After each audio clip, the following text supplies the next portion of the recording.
Gracias y paz a cada uno de ustedes, mis amigos. Un saludo desde la selva peruana, desde el Perú. Yo quisiera compartir con ustedes un pasaje bíblico del profeta Jonás. Y vamos a ir paseándonos por sus diferentes capítulos. Y comienza así la historia. La palabra del Señor vino a Jonás, hijo de Amitai. Anda, ve a la gran ciudad de Nínive y proclama contra ella que su maldad ha llegado hasta mi presencia. Jonás se fue, pero en dirección a Tarsis para huir del Señor. Bajó a Jope, donde encontró un barco que zarpaba rumbo a Tarsis, pagó su pasaje y se embarcó con los que iban a esa ciudad huyendo así del Señor. Primero es que Dios le da una dirección a Jonás y le dice, vas a ir a Nínive. Pero Jonás huye en dirección a Tarsis y según lo que dice el texto es que él está huyendo del Señor. La primera cosa que quisiera entender es por qué alguien que conoce una de las características, uno de los atributos de Dios como la omnipresencia de Dios, se atreve a huir del Señor. ¿Cómo es que alguien podría querer huir de Dios, de un Dios omnipresente? Bueno, Jonás lo quiere intentar, lo quiere hacer, pero veamos qué tal le va. Pero el Señor lanzó sobre el mar un fuerte viento y se desencadenó una tormenta tan violenta que el barco amenazaba con hacerse pedazos. Los marineros, aterrados y a fin de aliviar la situación, comenzaron a clamar cada uno a su Dios y a lanzar al mar lo que había en el barco. Jonás, en cambio, que había bajado al fondo de la nave para acostarse, ahora dormía profundamente. Eso me parece muy interesante. Primero, Jonás está huyendo del Señor. Y luego ignora totalmente su responsabilidad y la consecuencia de huir del Señor. Él sabía que Dios podría hacer algo para poder hacerle pagar de alguna u otra manera. Habría una consecuencia detrás de su desobediencia, pero Jonás decide ignorar totalmente. Aquí viene una pregunta muy interesante. A veces entendemos y sabemos que Dios tiene un propósito y un llamado, y entendemos que tenemos una responsabilidad en esta vida, en este mundo. Pero aún así, como Jonás, decidimos huir, decidimos no corresponder, decidimos ir en otra dirección. Como Jonás va hacia Tarsis, decidimos tal vez hacer cosas diferentes y huir. Pero también podemos ser como Jonás en el sentido de ignorar totalmente lo que está sucediendo a nuestro alrededor por causa de huir de nuestra responsabilidad. Los marineros, versículos después, están desesperados y no saben qué hacer. De pronto cada uno de ellos comienza a interrogar y dice, ¿estarás bien con tu Dios? Y se dan cuenta de que al final el que no estaba bien con su Dios es Jonás. Pero ellos no lo quieren arrojar. Y dicen, bueno, queda bajo tu responsabilidad. Y cuando le arrojan, la tormenta calma. Y el versículo 17 del capítulo 1 dice, el Señor por su parte dispuso un enorme pez para que se tragara a Jonás, quien pasó 3 días y 3 noches en su vientre. Aquí quisiera contar una anécdota. Dice que un día Pablito está en su escuela y la maestra comienza a preguntar, dice, ¿ustedes creen que realmente pudo alguien estar 3 días en un pez? ¿Pudiera alguien estar 3 días en un pez, en el vientre de un pez? Pablito levanta su mano y dice, sí, maestra, un hombre llamado Jonás en la Biblia estuvo 3 días en un pez. Y la maestra dice, ¿y tú cómo sabes que eso realmente es científicamente posible? Y Pablito dice, bueno, cuando llegue al cielo le voy a preguntar a Jonás, maestra. Y la maestra de manera irónica le dice, ¿y si Jonás se fue al infierno? Bueno, ahí usted se encarga de preguntarle, maestra. Pero son 3 días en los cuales Jonás está en el vientre del pez. Y aparentemente Jonás en el vientre del pez reflexiona, porque está en las profundidades. Y creo que a veces nos encontramos así como Jonás, huyendo de Dios, huyendo de nuestra responsabilidad, de nuestro propósito, del sentido profundo de la vida, ignorando lo que está sucediendo a nuestro alrededor, y caemos profundo, caemos en el fondo del pez, somos tragados literalmente por un pez, vivimos una vida de oscuridad, la noche oscura, como diría este santo, la noche oscura del alma, experimentamos el desierto del alma. Jonás está en el vientre del pez y él clama al Señor. Dice lo siguiente, capítulo 2, versículo 7. Al sentir que se me iba la vida, me acordé del Señor y mi oración llegó hasta ti, hasta tu santo templo.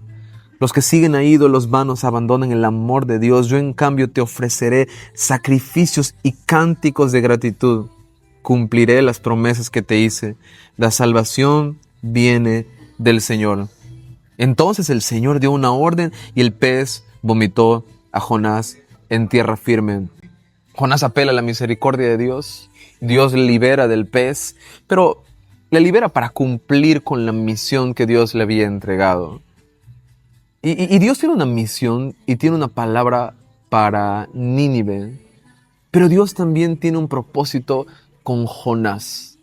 Porque hay algo muy interesante aquí, es que cuando Dios llama a un profeta, Dios no solamente habla al mundo a través del mensaje de un profeta, sino es que el mensaje del profeta va cambiando al profeta. Y eso es lo que podemos ver aquí con Jonás. Jonás tiene un mensaje, pero el mensaje, la situación le está cambiando y le va a traer una enseñanza muy poderosa que hoy quisiera compartir con ustedes. El capítulo 3, Jonás dice la Escritura: la palabra del Señor vino por segunda vez a Jonás. Anda, ve a la gran ciudad de Nínive y proclámale el mensaje que te voy a dar. Jonás se fue hacia Nínive conforme a la palabra del Señor, mandato del Señor. Ahora bien, Nínive era una ciudad grande y de mucha importancia. Jonás se fue internando en la ciudad y la recorrió, todo un día mientras proclamaba: dentro de 40 días Nínive será destruida. Y los ninivitas le creyeron a Dios, proclamaron ayuno y desde el mayor hasta el menor se vistieron de luto en señal de arrepentimiento. Algo interesante que sucede aquí es que la ciudad, para recorrerla se tardaba 3 días y Jonás predica en un solo día. Aquí viene algo bien interesante, es que o Jonás pasó volando por esa ciudad, o Jonás predicó a solo un grupo reducido de personas y su mensaje no era más profundo, sino que en 40 días Nínive va a ser destruido. ¿Por qué Jonás hace esto? La explicación es simple: porque su obediencia es vacía. El pez y la consecuencia del castigo, estar en la profundidad de las aguas, hace que le obedezca a Dios. Pero su obediencia no es una obediencia completa, es una obediencia vacía. ¿Qué es lo que le lleva a alguien a tener una obediencia vacía? A cumplir con la religión, a cumplir con lo que Dios dice, a vivir una vida moralmente correcta. Pero todo eso es vacío. ¿Qué es lo que le lleva a alguien? Primero, tal vez el miedo de ser castigados por Dios. Tal vez Jonás no quiere recibir la consecuencia nuevamente de desobedecer a Dios y decide obedecer, decide predicar de cualquier manera, decide caminar por Nínive y decir: en 40 días se va a destruir la ciudad, pero no conecta con nadie, no habla con nadie, no entiende el contexto de las personas que están ahí. Jonás simplemente está obedeciendo. Creo que otra motivación que nos llevaría a tener una obediencia vacía también sería obtener bendiciones de parte de Dios. Muchos de nosotros nos acercamos a Dios porque queremos cosas, beneficios, bendiciones de parte de Dios y decimos: bueno, yo voy a obedecer y voy a hacer esto, lo otro, tipo como el genio de la lámpara maravillosa. Creemos que Dios es el genio de la lámpara maravillosa y decimos: bueno, si hago esto, si hago lo otro, Dios me va a obedecer. Pero tampoco esa puede ser, Dios me va a bendecir, pero tampoco esa puede ser la motivación para obedecer a Dios y para vivir para Dios. ¿Cuál debería ser la motivación correcta? Creo que la motivación correcta para obedecer a Dios es estar alineados con el corazón de Dios.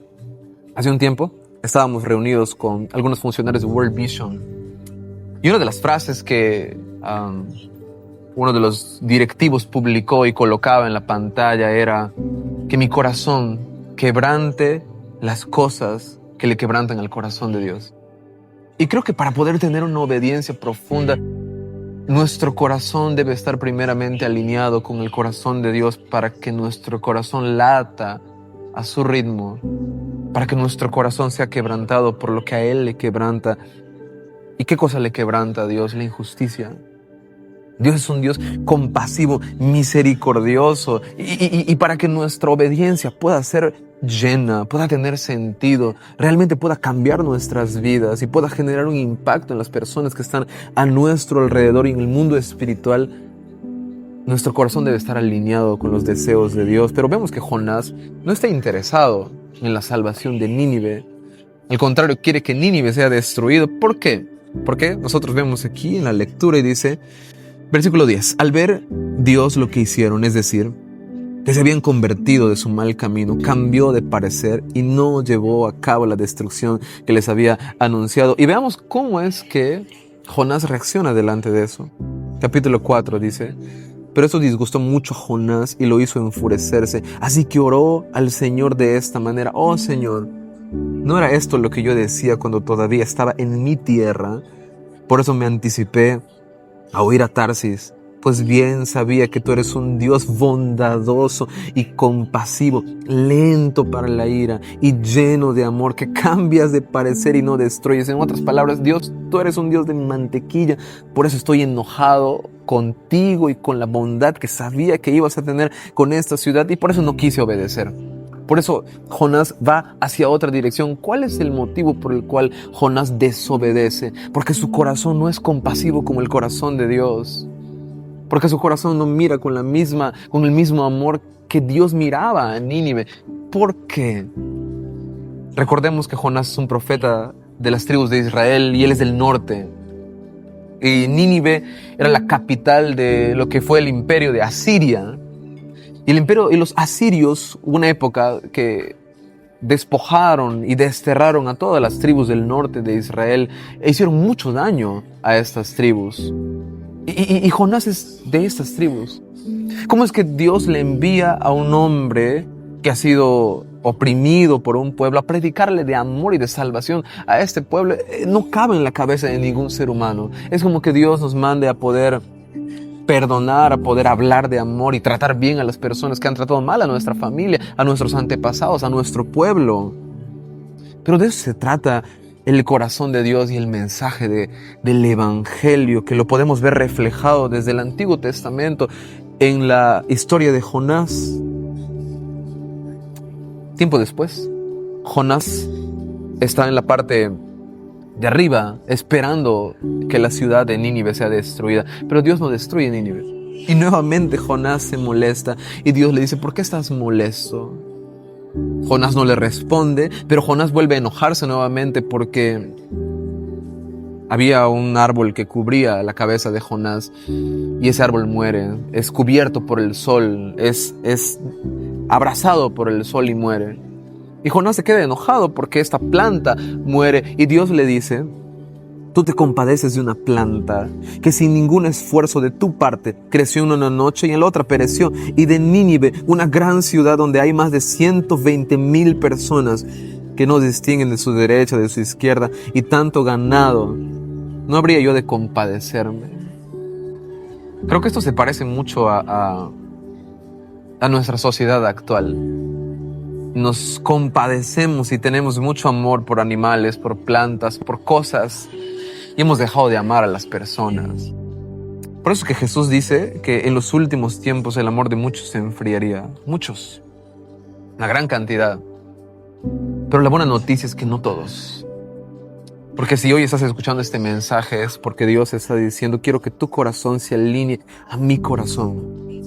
Más importante que obedecer a Dios, más importante que hacer la voluntad de Dios, es que nuestro corazón sea quebrantado por las cosas que a Dios le quebrantan. Podrías observar a tu alrededor y pensar, ¿esto le agrada a Dios? Esto que está sucediendo en nuestro país hoy, en nuestra Latinoamérica, ¿qué es lo que Dios piensa sobre eso? A Dios le encanta la muerte de las personas, a Dios le encanta la injusticia, a Dios le encanta la opresión. Dios ama la guerra, Dios está del lado de determinado país o de determinada religión. Porque Dios le manda a un profeta de Israel a predicarle salvación a una ciudad pagana. Eso es muy interesante. Quisiera que hoy pudieras recibir esta palabra en tu corazón para que podamos obedecer plenamente a Dios, haciendo su voluntad. Que nuestro corazón lata al ritmo del corazón de Dios y por las cosas que el corazón de Dios late. Que Dios te bendiga.